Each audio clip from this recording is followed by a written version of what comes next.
नमस्ते दोस्तों। हिंदी साहित्य की बेजोड़, अनुपम और खूबसूरत कहानियों के चैनल में आपका स्वागत है। आज सुनिए हिंदी साहित्य की अग्रगण्य लेखिका मृदुला गर्ग जी की लिखी हुई कहानी छत पर दस्तक। तो शुरू करें कहानी। सूजी आंखों में बिन सोई रात की थकान लिए नलिनी कालीन में पैर डुबाती रसोई तक पहुंच गई। बे आवाज, जैसे लंबी घास में दुबका शेर दबे पांव आगे बढ़ रहा हो। वहां भी वही सन्नाटे भरी पदचाप। चूल्हे के सामने भी कालीन का फैलाव था ना। अच्छा लगता है सुबह सुबह चप्पल की चट चट से आजाद चाय बनाने पहुंच पाना। सच पूछो तो पूरे घर में बिछे इस एकसार सलेटी रंग के ऊनी बिछावन को कालीन कहते झिझक होती है। उसकी कल्पना में कालीन का रूप बिल्कुल फर्क था। चित्रकला या नक्काशी की तरह सौंदर्य की बारीक सूझबूझ से भरपूर कसीदे का भव्य प्रतिरूप। रंगों का मिलान हो या बेल बूटों की पच्चीकारी, हर टांके में राजसी शान शौकत और कलात्मकता समाई हुई। ईरानी, कश्मीरी, मिर्ज़ापुरी, बनते बनते सपना टूटकर बिखर गया। कल्पना अलग होती है और यथार्थ बिल्कुल अलग, दुख दर्द से भरा। उसे याद आ गया था, नन्हे नन्हे बच्चे बुनते हैं कश्मीर और मिर्ज़ापुर में कालीन। भूखे नंगे, झुकी पीठ और कटी उंगलियां लिए जवान होने से पहले बूढ़े होते बच्चे। सुना है उन नन्हे हाथों से बुने गलीचों की सबसे ज़्यादा बिक्री अमेरिका में ही होती है। होती होगी। उसका दिमाग है या घनचक्कर। यहाँ कौन हाथ का बुना कालीन बिछा है। यहाँ से वहाँ तक मशीन का बुना सलेटी कालीन है, पैरों के नीचे और कुछ नहीं। नंगे पांव चलने में आवाज़ नहीं होती। चप्पल की फटकार से बेटे के आराम में दखल नहीं पड़ता। उसके अमेरिकन बेटे को शोर पसंद नहीं है, चप्पलों का, बर्तनों का, हिंदी गानों का। नहीं, उसके पति अमेरिकन नहीं थे, ना उसके भीतर रत्ती भर अमेरिकन खून था। यही तो मज़े की बात थी। इस देश में भरा पूरा जवान आदमी मिनट भर में हिंदुस्तानी से अमेरिकन बन जाता था। माँ बाप की नागरिकता, सर्दियों की विरासत, खून और नस्ल सब धरे रह जाते हैं और आदमी बिना गर्भ में आए, बिना मदद या परवरिश नया जन्म ले लेता है। शरीर का चोला तक नहीं उतारता, जिंदा का जिंदा। नहीं, ये गलत है। मरता जरूर है पुनर्जन्म लेने से पहले। बहुत कुछ मरता है अंदर बाहर। देखने में जवान जहान आदमी भीतर से निरीह बच्चा बनकर ही जन्म लेता है। डरा सहमा, पूरे एक देश को बाप मानकर उसका हुक्म बजाता हुआ इतना धीरे धीरे बड़ा होता है कि डॉलर का मूल्य समझने के आगे उसकी जहनियत जा ही नहीं पाती। वे होती हैं ना छोटी छोटी कविताएं जो नन्हे बच्चे माँ की गोद में सीखते हैं। चंदा मामा दूर के पुए पकाएं बूर के। कहाँ के चंदा मामा। हिंदुस्तान के शहरी बच्चे तो कब से ट्विंकल ट्विंकल लिटिल स्टार रटकर बड़े होते आ रहे हैं। यहाँ दोबारा जन्म लेते हैं तो डॉलर डॉलर गाने लगते हैं। डॉलर डॉलर दूर के पुए पकाएं बूर के। धत, ऐसे भी कोई गाता है। वो हंसी। पर एक बात है, दोबारा जन्म भले हो जाए, इन नए नकोर अमेरिकनों की जुबान का स्वाद नहीं बदलता। वही पुए पुलाव, मटर पनीर, मुर्ग मुसल्लम, देखे नहीं कि लार टपकानी शुरू। यही एक रिश्ता है जो जोड़े रखता है देश से, माँ से। खाना जितना चाहो पकाओ, पर खबरदार जो बर्तन खड़कने का शोर हो, उसका अमेरिकन बेटा पसंद नहीं करता। खैर, शोर उसे खुद भी पसंद नहीं है। नई शादी हुई थी तो अलग सुबह 5 बजे से सास ससुर का पूरे घर में चप्पल चटकारते घूमना बड़ा नागवार गुजरता था। सास ससुर ही क्यों, घर के तमाम प्राणी, देवर देवरानी नंदने, सब उसी ऊंची सड़प सड़प आवाज के साथ नंगे फर्श पर पांव घसीटा करते थे। बस उसका विवेक एकदम अलग था। उसकी पदचाप में एक कशिश थी, एक उड़ान और तरतीब। गर्दन पर गर्म सांस महसूस होने पर ही एहसास होता था वो पास पहुंच चुका। सुना है उम्र के साथ हर बेटा बाप जैसा होता जाता है। क्या एक दिन विवेक भी वैसा हो जाता? रहता तो, पर कहाँ। जैसे दबे पांव करीब आता था, वैसे ही बिना आवाज दूर निकल गया, हमेशा के लिए। घर तो उसके बिना भी भरा पूरा बना रहा, पर उसके लिए सूनापन इतना गहराया कि चप्पल की चटकार साथिन बन गई। शेर की तरह इतरा कर चलना वो भूल गई। धीरे धीरे वो खुद अपनी सास में तब्दील होने लगी। उसकी अपनी माँ उसकी उम्र में ठीक कैसी थी कहना मुश्किल था। शादी के बाद उनसे मिलना बहुत कम हो गया था। दूर शहर, बढ़ते किराए वगैरह वगैरह। सास के करीब बने रहना मजबूरी थी। फिर वही बढ़ते किराए, चढ़ती महंगाई। 2 घरों का किराया कौन दे? नल्ली नौकरी पर जाए तो बच्चे को कौन देखे? वगैरह वगैरह। सच, जिंदगी में वगैरह की बड़ी अहमियत है। फर्क सिर्फ इतना है कि वे रुपए को वगैरह में डाल देते थे और उसका अमेरिकन बेटा डॉलर को जिंदगी की तरह जीता है। जो हो, चप्पल उतार कर बेआवाज नंगे पांव चल पाना अच्छा लगता है। कितने डॉलर का आया होगा कालीन? छोड़ो, चाय बनाओ। हे राम, पानी तो सारा जल गया। पी। सत्यानाश, बज गया स्मोक अलार्म। उसने अखबार उठाया और अलार्म के नीचे हिलाने लगी। धुआं तितर बितर हो गया तो बजना बंद हो जाएगा शोर। पर बेटा तो सामने खड़ा था, बिल्कुल बाप पर गया है। ऐसा भी क्या दबे पांव चलना? इतनी सुबह पराठा बना रही थी? सुधीर ने बेदिली से पूछा। नहीं, वो शर्मिंदा थी। चाय का पानी जल गया। चाय तो मैं पीता नहीं। मैं पीती हूँ। ओह हाँ, पराठा नहीं बना रही? नहीं, टोस्ट खाओ, कोलेस्ट्रॉल बढ़ जाएगा। ओ माँ, अमेरिकनों की तरह मत बोलो। क्यों? तू अमेरिकन बन सकता है, मैं नहीं? तो चाय पीना छोड़ो, हर्बल पियो। कहकर वो खट से अपने कमरे में जा घुसा। वहां उसका दखल नहीं था। पहले दिन ही उसने कह दिया था, प्राइवेसी भी कोई चीज़ होती है, हिंदुस्तान की तरह नहीं कि 3 पीढ़ियां एक ही कमरे में सो रही हैं। हमारे घर में ऐसा था क्या? उसने पूछा था, पर तब भी वो अपने कमरे में जा घुसा था और भीतर जाते उसके कदम ठिठक गए थे। प्राइवेसी भी कोई चीज़ होती है, उसने भी इतनी ही बेदिली से कहा था जब शादी के बाद विवेक की पहली चिट्ठी आई थी और देवर ननद ने मिलकर खोल ली थी। सास ससुर सामने बैठे हंसते रहे थे। क्यों ना हंसते? इन्हीं ससुर जी की बदौलत तो सुहागरात से ज़्यादा अगली सुबह न भूलने वाली बन गई थी। सुबह 8 बजे से ऊपर क्या बजे, ससुर जी उनके कमरे का दरवाज़ा धड़ाक से खोल भीतर घुस आए थे। विवेक शायद रात में एक बार बाहर गया था। क्या करता? पखाना जो एकदम बाहर था और लौट कर सिटकनी लगाना भूल गया था। पर खटखटाया तक नहीं ससुर ने। दरवाजे पर हाथ मारा और एकदम अंदर। उफ! भीतर घुसते ही फौरन लौट गए थे। विवेक ने बतलाया था, वो खुद तो शर्म से गड़कर चादर के भीतर दफन हो गई थी। बाद में उनके सामने जाना कितना मुश्किल हो गया था। एक गांठ पड़ गई थी मन में। पर अचरज उन्हें कोई मलाल नहीं था, न पछतावा न शर्मिंदगी। 2 रात बीती नहीं थी कि सास ससुर ने सीख देनी शुरू कर दी थी। क्या गर्मी में कमरे में घुसे रहते हो? छत पर सोया करो खुली हवा में। अलस सुबह इतनी ठंड होती है कि कंबल लेना पड़ता है। सेहत का ख्याल करो, बुढ़ापे में पछताओगे।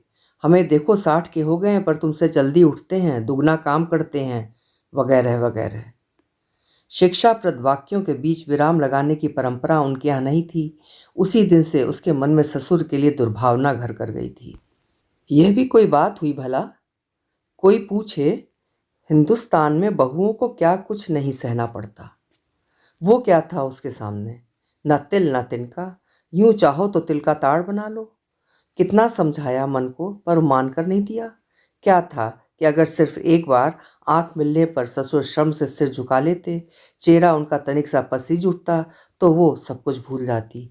पर वे तो ऐसे अकड़े रहे जैसे कुछ हुआ ही नहीं, सिवाय इसके कि 8 बजे तक बिस्तर पर लोट लगाने से सेहत खराब हो जाती है। रात में 3-4 बार उठकर दरवाजे की सिटकनी पक्की कर लेना उसकी आदत में शुमार हो गया था। पर विवेक से किसी रात उसने कुछ नहीं कहा था। ससुर के लिए दुर्भावना की बात जुबान पर नहीं लाई जा सकती थी। लाख विवेक परिवार से फर्क हो, पर था तो उसी परिवार का बीज। विवेक के न रहने पर उसका कमरा रेलवे प्लेटफॉर्म बन गया था। जो मेहमान आए, बिस्तरा बोरिया ले सीधे उसके कमरे पर काबिज। कुछ दिन बीतते न बीतते कमरा छोड़ स्टोर में जाना पड़ा था। यूं नाम उसके पिछवाड़े की कोठरी था। एक खाट बिछी थी भीतर, एक दरवाज़ा और एक खिड़की भी थी हवा के आवागमन के लिए। सुधीर की पढ़ाई न रही होती तो वो कोठरी भी न मिलती। फिर उसे वजीफ़ा मिलने लगा था और उसकी पढ़ाई का मोल बढ़ गया था। यूं नलिनी भी स्कूल में पढ़ाती थी, अपने और सुधीर के खाने पहनने लायक कमा लेती थी, पर उसका कोई मोल नहीं था। होता भी कैसे, एक बरसाती तक किराए पर लेकर रहने की बिसात नहीं थी। कोठरी ही कोठी थी उसके लिए। सास ससुर भले थे उसके, लाख कहते रहे हों, नल्ली का क्या, कहीं भी पड़ जाएगी, पर किसी रात उसे रसोई या गलियारे में सोने के लिए मजबूर नहीं किया। रात होने पर वो कोठरी का दरवाज़ा कसकर बंद करके सिटकनी चढ़ा देती थी, और जो हो, कोठरी में प्राइवेसी तो थी ही। प्राइवेसी हिंदी में कोई शब्द है उसके लिए? शायद नहीं। ऐसी कोई अवधारणा ही नहीं है हमारे पास। जो खुद पर जाहिर, जग जाहिर, जो अपना होता है नितांत अपना, ढका ढपा, मन की परतों के भीतर कैद, बस वही अपना बना रहता है और कुछ नहीं। न कोई रिश्ता, न भावना। वो सुधीर के मन को समझ सकती है। उस कोठरी की पर्दाफाश रिहाइश के बाद प्राइवेसी कितनी कीमती चीज़ बन गई होगी उसके लिए, वो समझती है। इसीलिए उसकी गैर मौजूदगी में भी उसके कमरे के भीतर नहीं घुसती। कभी कभी मन होता है भीतर जाकर कुछ सार संभाल कर दे, कौन वहाँ उसकी बीवी बैठी है, पर एक कदम अंदर रखते ही अपने कमरे के दरवाजे में टंगा ससुर का बिटर बिटर ताकता चेहरा याद आ जाता है, और वो जहाँ की तहाँ जड़ हो जाती है। उसने कुकिंग रेंज के छोटे चूल्हे पर पानी दोबारा रखा। चाय तो पीनी ही पीनी है, मन भारी हो चाहे हल्का। बीता हुआ कल दिल पर काबिज हो या आने वाला कल। विवेक के जाने के बाद भी सुबह की चाय नहीं छूटी थी। स्कूल के लिए सुबह जल्दी घर छोड़ना पड़ता था, इसीलिए निभ गई थी। चाय कहो नाश्ता कहो, सुबह की चाय फिर भी चाय थी। यहाँ आने पर सुधीर ने माइक्रोवेव में पानी का प्याला रखकर चाय बनाने को कहा तो वो बिफर गई थी। लो भला, सोंधी महक ना उठी तो चाय का क्या फ़ायदा। उसे न टी बैग सुहाता है, न चाय में लबालब दूध, न इलायची न मसाला। उबलते पानी में छोड़ी गई लंबी पत्ती वाली चाय की धीरे धीरे ऊपर उठती गंध। विवेक के साथ के दिनों की यादगार के नाम पर यह दिलकश महक ही तो बची थी उसके पास। वही उसका ताजमहल, वही उसकी शेर व शायरी। पानी उबल गया। उसने चाय पत्ती उसमें छोड़ दी, भगोना ढका और चटपट चूल्हे से अलग कर दिया। अब 2 मिनट का इंतज़ार, तभी ना पानी चाय का गंध सोख पाएगा। छलनी से छनकर प्याले में ढलती चाय की गंध से लबरेज समा विवेक को पास खींच लाएगा। ठीक 2 मिनट के इंतज़ार के बाद चाय की पहली चुस्की भरने का मज़ा रोज़ नहीं मिल पाता था। सुधीर समेत घर भर का नाश्ता तैयार करने की हड़बड़ी में कितनी बार चाय पड़ी रहकर कड़वी और ठंडी हो जाया करती थी। फिर भी एक बार महक सोख ही चुकी होती थी उसकी अंतरात्मा। अंतरात्मा? सुधीर को इस शब्द से खास चिढ़ है। कहता है तुम लोगों के सिर पर हमेशा कोई अपराध बोध सवार रहता है, इसीलिए अंतरात्मा चिल्लाते रहते हो। नहीं सुधीर, बात सिर्फ अपराध बोध की नहीं है। प्राइवेसी के नाम पर हमारे पास और कुछ नहीं है सिवा इस एक अंतरात्मा के। बाकी सब कुछ तार तार करके नंगा कर दिया जाता है। चाय की महक में विवेक के सान्निध्य को ढूंढने की बात किसी से कहती तो लोग पागल करार कर देते मुझे। दुनिया के लिए मेरी खुद ही अफसाना बन जाती। पर मैंने कभी किसी पर कुछ जाहिर नहीं किया। चाय के चस्के पर कितने ताने रिश्ते सुने, पर अपनी प्राइवेसी पर किसी को हाथ नहीं डालने दिया। उसने पहली चुस्की ली, सांस लंबी खींचकर गंध को सहेजा और मुस्कुरा दी। हर्बल पियो हर्बल। ये नए बने अमेरिकन भी लकीर के फ़कीर होते हैं। शुरू होंगे वही अलिफ से, पर जो कहेंगे तर्जुमा करके।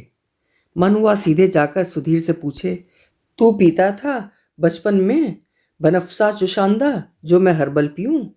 जुकाम खांसी होने पर दादी काढ़ा पिलाती थी तो आसमान सिर पर उठा लेता था। यही हर्बल तो था वो, जिसे आज तू सेहत और तरक्की के नाम पर घोटा करता है। तर्जुमा बेशक कर लिया तूने नाम का, पर बचपन की क्या कहे, तब तो सुधीर दूध पीना चाहता था। मुश्किल से आधा गिलास नसीब होता था।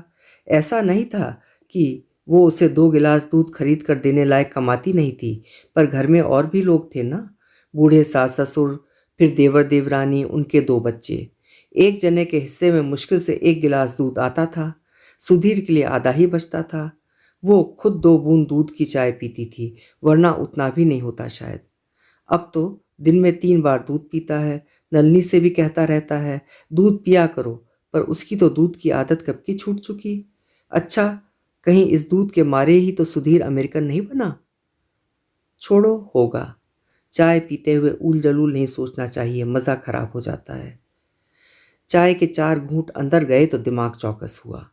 पुरानी यादों से निकलकर आज पर आया। कल फिर सारी रात ऊपर वाला फर्श पैर पटकता रहा था। उसका फर्श, नलनी की छत। रात भर उसके पैरों की धमक सिर पर हथौड़े की तरह बजती रही थी। कौन रहता है ऊपर वाले फ्लैट में?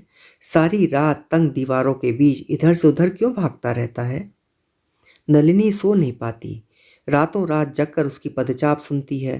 पहले पहल सोचा था जेट लैग होगा। एक देश से उड़कर दूसरे देश जाओ तो हल्की से हल्की आवाज़ भी रात में शोर बनकर जगाए रखती है। पर अब एक पखवाड़ा बीत चला। ऊपर वाले की चहलकदमी उसी तरह कायम है। रात में 2-1 बार उठकर रसोई या गुसलखाने तक जाना और बात है। ये तो सारी रात भूत की तरह इधर से उधर डोलता रहता है। मर्द है, इतना वो पहली रात उसके कदमों के आघात और फासले से जान गई थी। धीरे धीरे और कई कयास लगा लिए थे। उम्र 60 होगी, अकेला रहता है, कभी किसी का बोल नहीं सुना। एक पैर जरा घसीट कर चलता है। फर्श पर कालीन नहीं बिछा क्या? इतनी आवाज़ क्यों होती है? उस फर्श और इस फर्श का फासला कितना है? बस कोई 7 फुट। बंद माचिस की डब्बी सी पतली गत्ते लकड़ी की दीवारें। ऊपर से आवाज़ बेरोक नीचे कूदती है और उसके साथ इस डिब्बी में कैद हो जाती है। माचिस की डिब्बी, बिल्कुल वही। बचपन में ये लोग माचिस की डिब्बियों से घर बनाया करते थे। एक के ऊपर एक डिब्बी रखकर कई मंजिल ऊंचा मकान। कैंची से चौकोर काट कर डिब्बी में खिड़की बना ली जाती थी। मकान काफ़ी खूबसूरत लगता था। ऊंचा, सवाल जवाब में खड़ा, कहीं कुछ बिखरा फैला असंगत नहीं। पर कितना तंग! उफ! कितना कितना तंग और दमघोंटू। इतना दमघोंटू कि सहेलियों के इसरार के बावजूद वो उनके भीतर बीर बहुटियाँ रखने को राजी नहीं होती थी। पकड़ने में अव्वल वही थी, इसीलिए उन्हें उसका फैसला मानना पड़ता था, पर काफ़ी झक तकरार के बाद। अपने अमेरिकन बेटे का अपार्टमेंट उसे माचिस की डिब्बियों से बने बहुमंजिला मकान जैसा लगता है। ऊंचा, खूबसूरत, सवाल जवाब में खड़ा, बाहर इतना खुला और भीतर एकदम कैद खाना। ये कैलिफोर्निया है, इतना खुला फैला और लंबा चौड़ा कि बिना गाड़ी आदमी कहीं आ जा नहीं सकता। बस एक बड़े हिस्से का नाम सिलिकॉन वैली पड़ा हुआ है। यहाँ कंप्यूटर कंपनियों की भरमार है। करीब करीब हर आदमी औरत कंप्यूटर के धंधे में लगा हुआ है, पर पत्ते में सिलिकॉन वैली नहीं लिखा रहता। यहाँ हर 5 मील पर शहर बदल जाता है। Sunnyvale, Redwood City, Santa Clara, San Jose, Mount View. नाम इतनी जल्दी जल्दी आते हैं कि उसे हिंदुस्तान के गांव याद आ जाते हैं, पर इनके नामों में गंवई बोली की देशज ताजगी और कशिश नहीं होती। यहाँ नाम बार बार दोहराए जाते हैं। कैलिफोर्निया प्रदेश में निवाडा शहर और निवाडा शहर में फिर कैलिफोर्निया गली। निवाडा प्रदेश में कैलिफोर्निया शहर और उसमें निवाडा गली। ये माउंट व्यू नाम जाने कितनी बार आंखों के सामने से गुजर चुका। दूर दराज अनदेखे इलाके में आदमी ठिठका खड़ा रह जाए। अरे आ तो गई अपनी गली, पर कहाँ? यहाँ तो जाना पहचाना नाम भी अजनबी होता है। अजनबियत कहो, प्राइवेसी कहो, हिंदुस्तान की तरह बाहर को भीतर लिवा लाने का रिवाज यहाँ नहीं है। अब देखो बाहर कितना खुला मैदान है, चौड़ी सड़कें, रेडवुड और डगलस फर के ऊंचे पेड़ और फूल ही फूल। कितनों के तो नाम भी वो पहचानती है। पिटूनिया, डेजी, पॉपी, हनीसकल, डाइड्रेंटिजिया। अरे कितने ढेर नाम पहचानती है वो। स्कूल में बॉटनी पढ़ाती थी ना। पर खिड़की पर डले पर्दे उस खुलेपन और फैलाव पर रोक लगा देते हैं। बेमतलब की पतली दीवारें और नीची छत तमाम शोर को जज्ब करती हुई भी निस्संग बनी रहती हैं। हर आदमी अपनी प्राइवेसी में दफन हो जाता है। सामने पड़ जाए तो पड़ोसी को देखता नहीं, आवाज़ करे तो सुनता नहीं। एक बार पर्दा हटाया था तो सुधीर ने फौरन वापस डाल दिया था। क्यों पूछने पर ऊबे स्वर में कहा था, यहाँ एक दूसरे के घर में कोई नहीं झांकना चाहता। उसे एक डरावना ख्याल आया था। फर्ज करो कोई हादसा हो जाए, आग लग जाए, पानी का पाइप फट जाए, उसका खून हो जाए, तब भी कोई नहीं सुनेगा। वो चिल्ला चिल्ला कर मदद की गुहार करेगी, पर माचिस की डिब्बियों में बंद पड़ोसियों का सन्नाटा नहीं टूटेगा। कोई सुनेगा ही नहीं। उसने दफ्तर जाते सुधीर का रास्ता रोक लिया था। सुन, एक बात बतला, मान लो घर में आग लग जाए। स्मोक अलार्म है, उसने उकता कर कहा था। बात सुन पूरी, अगर कोई घर में घुस आए। ओ हाँ, वो सतर होकर भीतर आ गया था। ये देखो, इस अपार्टमेंट बिल्डिंग के बाहर का दरवाज़ा हमेशा बंद रहता है। जो आता है बाहर से घंटी बजाता है, यहाँ बजती है। घंटी सुनने पर ये बटन दबाओ, पूछो कौन है, फिर ये सुनो का बटन दबाओ। जवाब सुनकर पूरा भरोसा करके ही तीसरा बटन दबाओ, तभी बाहर का दरवाज़ा खुलेगा, वरना नहीं। और ये घर वाला दरवाज़ा भी बंद रखना, बस कोई अंदर नहीं आ पाएगा। और जो कोई ज़बरदस्ती भीतर घुसकर मुझे मार दे तो? अब उसमें कोई क्या कर सकता है, उसने कहा और बाहर चला गया। यानी नहीं सुनेगा, कोई कुछ नहीं सुनेगा। उन्हें दिखलाई देता है पर वे देखते नहीं, वे सुन सकते हैं पर सुनते नहीं। इस बात को 15 दिन बीत चले थे। अब भी रात को नींद मुश्किल से आती थी। 3-4 रातें बीत जाने पर एक रात बेहोश भले बीत जाती हो, पर अपनी मर्जी की नींद न पाने का मलाल मन में बना रहता था। उसने बैठक के दरवाजे से पर्दा हटा दिया। बाहर की हरियाली ने मन मोह लिया। साबुन के झाग से हल्के सफ़ेद बादल नीचे आसमान पर छिटक रहे थे। उसने शीशे और जाली के दोनों दरवाजे खोल दिए और चाय का प्याला थामे बाहर बालकनी में निकल आई। ताज़ी हवा में चाय की चुस्कियां भरना कितना अच्छा लगता है। सर्दियों के मौसम में वो थर्मस में चाय डालकर स्कूल ले जाती थी। आधी छुट्टी में बाहर बगीचे में बैठकर पीने का आनंद सारी थकान हर लेता था। अचानक पूरा समा कान फोड़ू शोर से भर गया। ये इनका सुबह का शोर है। चेहरे पर पट्टी बांधे दो नौजवान बड़ी बड़ी मशीनों से बाहर के पेड़ और झाड़ियों पर कीटनाशक दवा डाल रहे थे। एक दूसरी मशीन बाढ़ की छटाई कर रही थी। यहाँ सड़क पर मोटर गाड़ियों को हॉर्न बजाने की मनाही है, पर घर के ठीक सामने मशीनों का धड़ धड़ धड़ शोर सफाई और सेहत की निशानी है। अभी कान इस शोर के अभ्यस्त नहीं हुए थे कि दाएं घर में कपड़ा धुलाई और बर्तन सफाई की मशीनें एक साथ चल पड़ीं और बाएं घर में टीवी बचाओ बचाओ की चिल्लपौ मचाने लगा। दरवाज़ा बंद करो माँ। देखा, सुधीर पीछे खड़ा था। उससे अच्छा लगा, बहरा नहीं है उसका बेटा, सुनता है। सारा केमिकल अंदर आएगा, देख नहीं रही, उन्होंने मास्क पहना हुआ है। अच्छा, ये रोज़ रोज़ केमिकल क्यों छिड़कते हैं? मैंने तो पढ़ा था आजकल अमेरिकन सतर्क हो गए हैं, उसने गुस्से से कहा। उसमें मैं क्या कर सकता हूँ? क्यों, तू अमेरिकन नहीं है? हूँ तो सरकार मैं नहीं चलाता। क्यों, तू वोट नहीं डालेगा? अरे माँ, वोट तो तुम भी डालती हो हिंदुस्तान में, सरकार तुमसे पूछकर काम करती है क्या? करती तो नहीं, ठीक कह रहा है सुधीर। उसने स्वीकार में सिर झुकाया ही था कि भीतर गुस्सा फनफना उठा। ये जो रात भर सिर पर पैर पटकता है, उसका तू कुछ नहीं कर सकता, उसने कहा। नहीं, हमें उससे कुछ लेना देना नहीं है। लो, ये क्या बात हुई? ऐसे हथियार डालकर रहो तो हो लिया। उसकी शादी हुई थी तो सास ससुर ने नौकरी छोड़ने पर कितना जोर दिया था, कितने ताने तिश्ने सहे, पर नौकरी नहीं छोड़ी। बाद में सबने राहत महसूस की थी।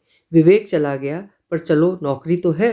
सारी उम्र वो गर्मी की छुट्टियों में भी घर नहीं बैठी। गरीब बच्चों को या बड़े बूढ़ों को पढ़ाने का काम पकड़ लेती थी। इस बरस तो खैर। तुम्हारी छुट्टियां कब तक हैं? उसने सुना सुधीर कुछ पूछ रहा था। छुट्टियां? अचकचा कर उसने दोहराया। हाँ, कब का टिकट करवाना है? टिकट? वापसी का टिकट? स्कूल कब खुल रहा है, 8 जुलाई को या 15 को? तारीखें खूब याद हैं तुम्हें, उसने बुदबुद की। समझ में नहीं आ रहा था एकदम क्या कहे। अभी तक उसे बतलाया नहीं था कि इस बरस वो रिटायर हो गई है। नहीं जानती आगे क्या करेगी। बेटा वहीं हिंदुस्तान में होता तो, पर नहीं है। वापस लौट कर आ रहा होता तो, पर नहीं आ रहा। अमेरिकन बन चुका है। क्या कहे अपने इस अमेरिकन बेटे से? ये कि उसका कोई ठौर नहीं है, अब यहीं रहना पड़ेगा? नामुमकिन। कहे कि जब वो चाहेगा लौट जाएगी। स्कूल नहीं जाना, नहीं, तब भी भिखारी सा महसूस करेगी वो। बोलो भाई, सुधीर ने कहा। मैं हफ्ते भर के लिए बाहर जा रहा हूँ, टिकट पहले करा देता तो। कहाँ जा रहा है? उसने चौंक कर कहा। उससे क्या फ़र्क पड़ता है? कब? शाम को? आज ही? हाँ। पहले नहीं बतलाया? पहले बतलाने से क्या करती? कुछ नहीं। खुद अपना जवाब उसने तमाचे की तरह अपने मुंह पर दे मारा। कहा, कल करा दे मेरा टिकट। कल का? अब अचकचाने की बारी सुधीर की थी। कल एयरपोर्ट कैसे जाओगी? मैं तो हूँगा नहीं। 2 हफ्ते बाद का करा दे। आज 10 है, 25 का करा देता हूँ। नहीं, 20 जून का। मुझे बहुत काम है वहाँ। कोर्स बदल गया है, तैयारी करनी है। तो पहले कहती। अब जिस दिन का मिलेगा उसी दिन का तो करवाऊंगा। मुझे हर हाल में 22 जून तक दिल्ली पहुंचना है। टिकट करवाना क्या मेरे हाथ में है? सुधीर ने बेफर कर कहा। हश, धीरे, शोर नहीं, लोग सुनेंगे तो क्या सोचेंगे? कोई नहीं सुनेगा, कोई कुछ नहीं सुनता यहाँ। सुधीर जोर से बोला और बाहर चला गया। वो हंस पड़ी। चलो, लड़का अपने खोल से बाहर तो निकला। पर ज़्यादा देर हंसी टिकी नहीं। भविष्य की भयावह अनिश्चितता ने पेट में घबराहट का गोला उठा दिया। वो धम से कुर्सी पर बैठ गई। हिंदुस्तान लौटकर कहाँ जाएगी? क्या करेगी? नौकरी गई। प्रोविडेंट फंड की सारी जमा पूंजी सुधीर को अमेरिका भेजते वक्त निकाल ली थी, तब ना उसके टिकट का जुगाड़ हो पाया था।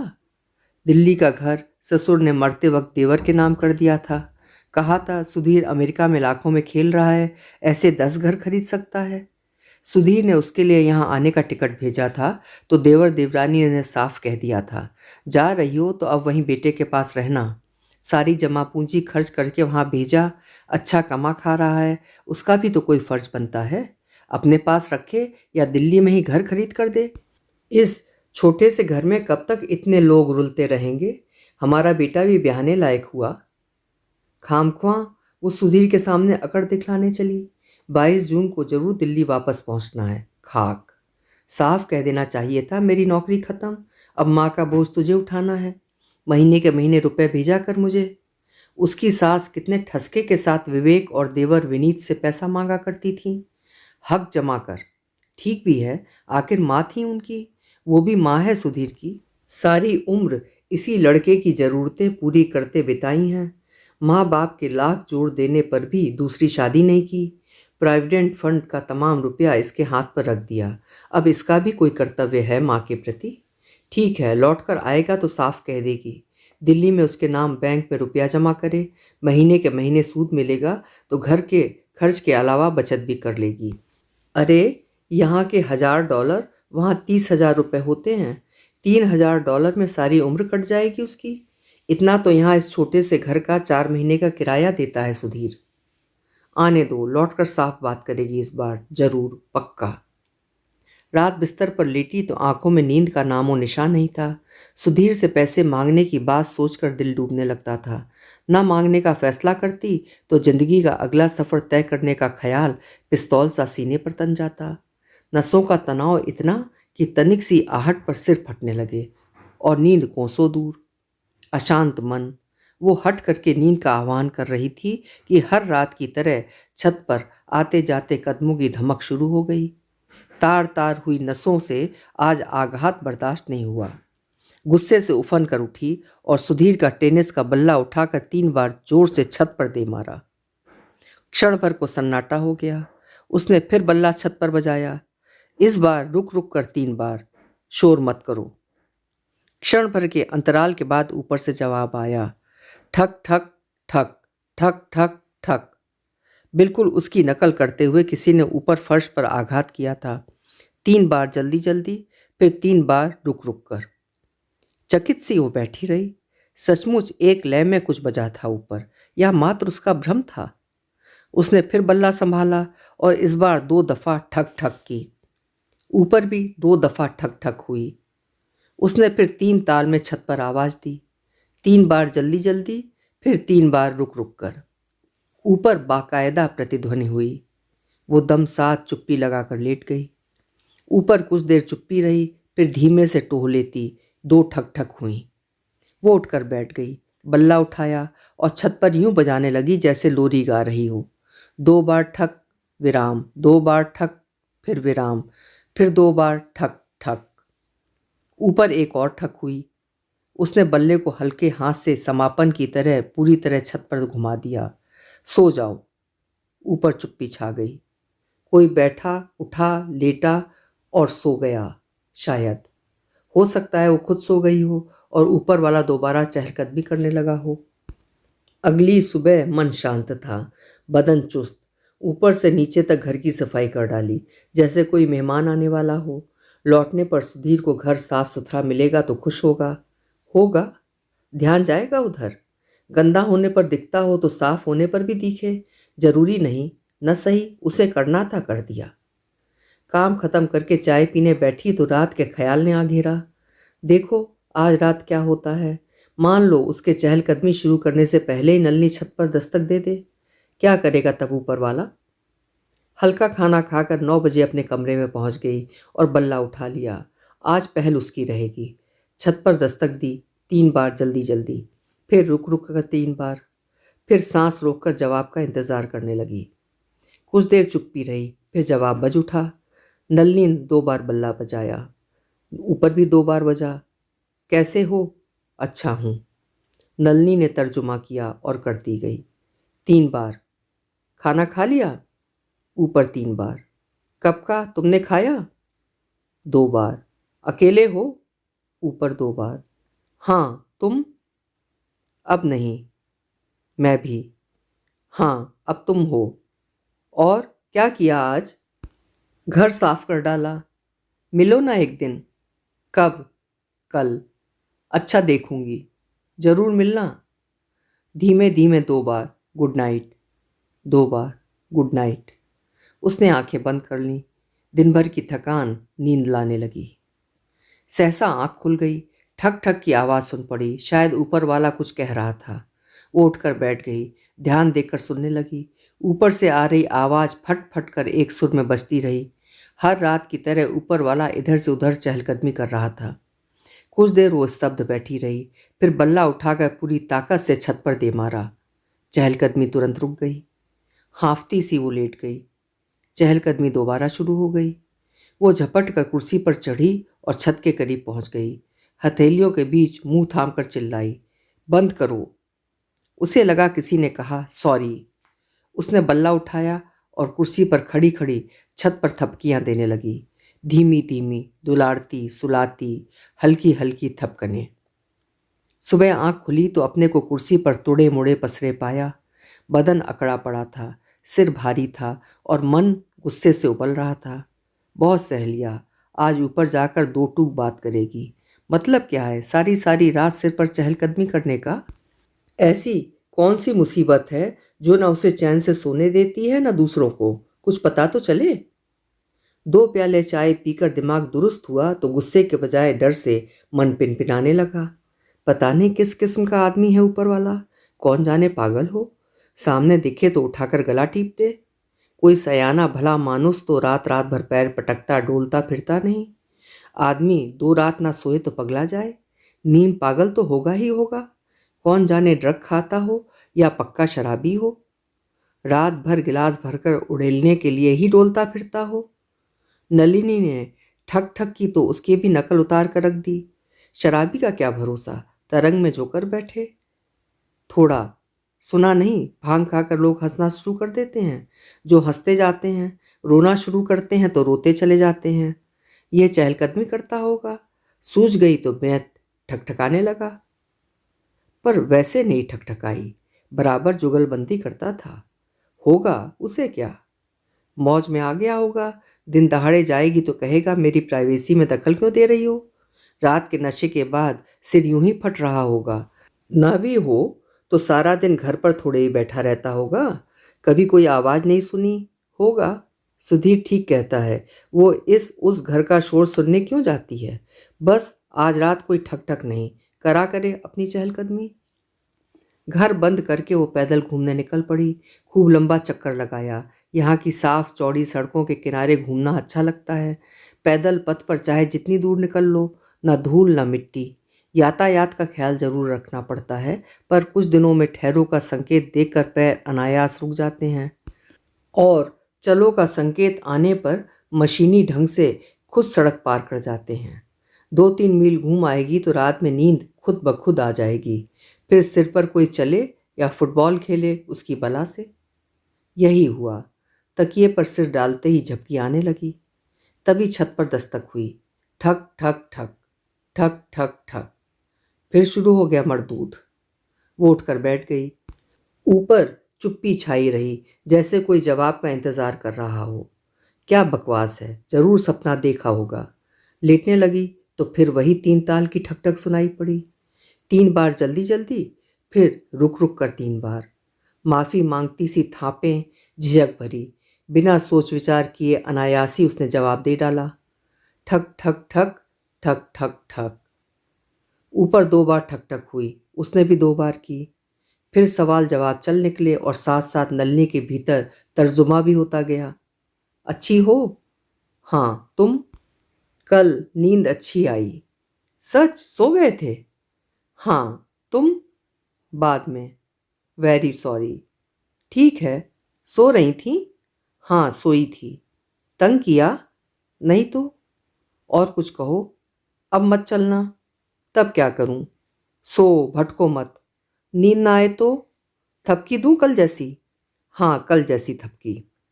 वो उठी, अलमारी से लंबी छड़ वाला ब्रश निकाला और बिस्तर पर लेटे लेटे छत पर थपकियां देने लगी और देते देते सो गई। अगली 2 रात वही खेल चलता रहा। दोनों बार शुरुआत ऊपर से हुई। दिन होने पर नलनी सोचती आज ऊपर जाकर जरूर उससे मिलेगी, पर जाते जाते झिझक जाती। आने को तो वो भी आ सकता था उससे मिलने नीचे, पर वो जानता नहीं होगा वो हफ्ते भर की मेहमान थी, 5-7 दिनों में हिंदुस्तान वापस लौट जाएगी। फिर भी झिझक गई नहीं।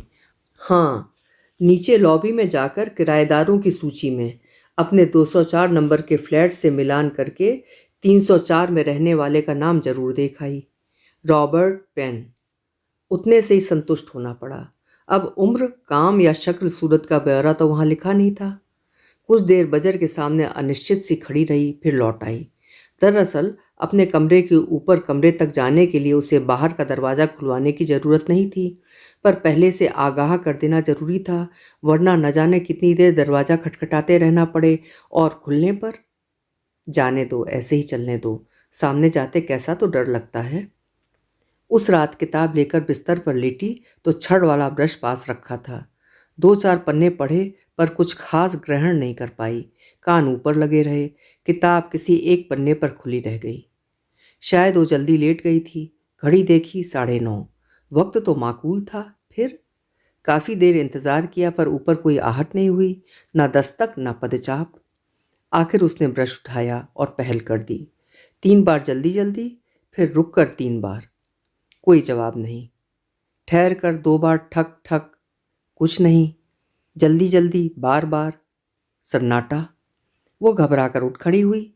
कहीं कुछ गड़बड़ थी। सोचने विचारने में समय बर्बाद किए बगैर उसने अपनी चाबी उठाई और लिफ्ट लेकर ऊपर 304 पर जा पहुंची। देर तक दरवाज़ा खटखटाती रही, कोई जवाब नहीं। दरवाजे पर धक्के मारे, कोई असर नहीं। ताला लगा था, भीतर से बंद है या बाहर से बंद करके आदमी कहीं गया है। इन मकानों में पता नहीं चलता। हो सकता है बाहर गया हो, जरूरी तो नहीं कि हर रात घर में घुसा रहता हो। उसने अपने को फटकारा, पर नीचे जाने से रुक नहीं पाई। नीचे जाकर उसने 304 का बजर बजाया, कोई जवाब नहीं। अपने खास अंदाज में बजाया, 3 बार जल्दी जल्दी, फिर रुक रुक कर 3 बार। कुछ नहीं। वापस अपने घर पहुंची। छड़ उठाकर देर तक छत पर ठक ठक करती रही, जोर जोर से। कुछ नहीं। बाहर गया होगा, पर पिछले 15-20 दिनों में एक रात भी बाहर नहीं गया। उसे क्या पता। पता है हर रात कदमों की आहट सुनाई देती थी। किसी रात ना आई हो तो उसने कौन सा खाते में दर्ज कर रखा था। आई थी, हर रात आई थी। आज का सन्नाटा पिछली किसी रात नहीं रहा था। वो वापस नीचे उतर आई। 306 नंबर का फ्लैट का बजर दबाया। आवाज़ आई, हाँ। आपके बराबर 304 में रॉबर्ट पेन है, उन्हें कुछ हो गया है। तो मैं क्या करूं? अपार्टमेंट इमरजेंसी को फ़ोन कीजिए। नंबर पर उसने बटन छोड़ दिया था। उसने दोबारा बजर दबाया, कहा, इमरजेंसी का नंबर। उफ, तंग मत करो। उसका वाक्य पूरा होने से पहले ही 306 ने अपनी बात कही और बटन छोड़ दिया। उसने 302 का बजर दबाया। हाँ, कोई औरत थी। प्लीज़ अपार्टमेंट इमरजेंसी का नंबर बतलाइए। शिट, आप कौन हैं? आपके बराबर 304 में कुछ गड़बड़ है। शिट। 7683804। 76838। आगे प्लीज़ दोबारा बतलाइए। कोई जवाब नहीं मिला। वो वापस अपने फ्लैट में आ गई। ऑपरेटर से पूछेगी, ना हुआ तो 911 पर पुलिस को फ़ोन कर देगी। जो होगा देखा जाएगा। फ़ोन उठाया तो देखा उसके ऊपर अपार्टमेंट इमरजेंसी का नंबर लिखा हुआ था। शुक्रिया सुधीर। कांपते हाथों से उसने नंबर मिला लिया। हाँ, 304 में कुछ हो गया है। क्या? वे दरवाज़ा नहीं खोल रहे। बाहर गए होंगे। नहीं, उन्होंने कहा था मिलेंगे। आप कौन? मैं 204 में रहती हूँ। रात में मिलने को कहा था? जी। कब? कल रात। खूब। आपके पास चाबी होगी, दरवाज़ा खोल कर देखिए। ठहरिए, पहले फ़ोन करके देख लूँ। प्लीज़ जल्दी। फ़ोन बज रहा है, आंसरिंग मशीन भी नहीं है। मैं आता हूँ। वो दौड़कर 304 के सामने जा पहुंची। थोड़ी देर में एक 20 साल का लड़का टहलता हुआ आया। च्युइंगम चुभलाते हुए उसने उसे सिर से पांव तक घूरा, भौं ऊपर चढ़ाई और पूछा, आपने फ़ोन किया था? आवाज़ और हाव भाव हिकारत और हंसी फूट रही थी। ये बूढ़ी औरतें। जी, उसने कहा। ये हजरत कितने बूढ़े हैं? लड़के ने पूछा। नल्ली ने जवाब नहीं दिया। जानती नहीं थी तो देती कैसे? हाँ, अपनी सबसे खनकदार दबंग टीचर नुमा आवाज़ में शुद्ध अंग्रेजी उच्चारण के साथ इतना जरूर कहा, दरवाज़ा खोलो फौरन। लड़के के चेहरे से हिकारत पुंज गई। उसने दरवाज़ा खोल दिया। कमरे के बीचों बीच कोट पैंट और टाई में लैस एक बूढ़ा आदमी घिसे पिटे कालीन पर बेहोश पड़ा हुआ था। शिट कहकर लड़का एकदम हरकत में आ गया। ताबड़तोड़ फ़ोन करने लगा। नलिनी रॉबर्ट के बराबर फर्श पर बैठ गई। ढीला हाथ उठाकर नाड़ी देखी। मंथर गति से चल रही थी। उसने टाई की गांठ खोलकर अलग कर दी, कमीज के बटन खोल दिए, पैंट ढीला कर दिया। झुककर अपनी सांस उसके फेफड़ों में भरने लगी। टीचर होने के नाते प्राथमिक चिकित्सा देनी सीखी थी। कुछ अपना शौक भी था। रॉबर्ट पेन, वो पागल आदमी मर गया, उसने सुना। लड़का फ़ोन पर कह रहा था। नहीं, मुंह उठाकर उसने कहा। मरा नहीं? नहीं, पगलाया भी नहीं, उसने कहा और वापस अपने काम में जुट गई। 10 मिनट के भीतर वहाँ एम्बुलेंस, स्ट्रेचर, पैरामेडिक, पुलिस वाले सब मौजूद थे। श्रीमती जी, आपने इन्हें बचा लिया, डॉक्टर नुमा लड़का कह रहा था। वे लोग उसे अस्पताल ले गए। तुमने उन्हें पागल क्यों कहा था? नलिनी ने अपार्टमेंट वाले लड़के से पूछा। सॉरी, पर है वो पागल, सठियाया बूढ़ा। ओल्ड होम में जाने को तैयार नहीं है, अकेले घर में बंद रहता है और रात रात भर चलता है। हमारे पास शिकायतें आती रहती थीं। पहले 204 में एक अमेरिकन रहते थे, उन्होंने इसे निकलवाने का नोटिस दिलवा दिया था। फिर वे चले गए और कोई हिंदुस्तानी आ गया, शिकायत आनी बंद हो गई। पर आप? मैं 204 की माँ हूँ। वो हंस पड़ी। बूढ़ों के घर जाने को मैं भी तैयार नहीं, पर मैं पागल नहीं हूँ और ना रॉबर्ट है। Sorry lady. पागल नहीं, बस अकेले और अंधेरे से डरे हुए, उसने कहा। अगले 2 दिन काउंटी अस्पताल जाते आते बीते। रॉबर्ट को लकवे का दौरा पड़ा था। 2 दिन बाद होश आ गया। उसने आंखें खोली तो नलिनी सामने बैठी थी। रॉबर्ट ने उसे देखा तक नहीं, पहचानता तो खैर कैसे। रॉबर्ट, उसने पुकारा। उस पर कोई प्रतिक्रिया नहीं हुई।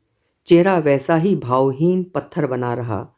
आंखें निचाट सूनी देखकर भी न देखती हुई, आवाज़ सुनकर भी न सुनती हुई।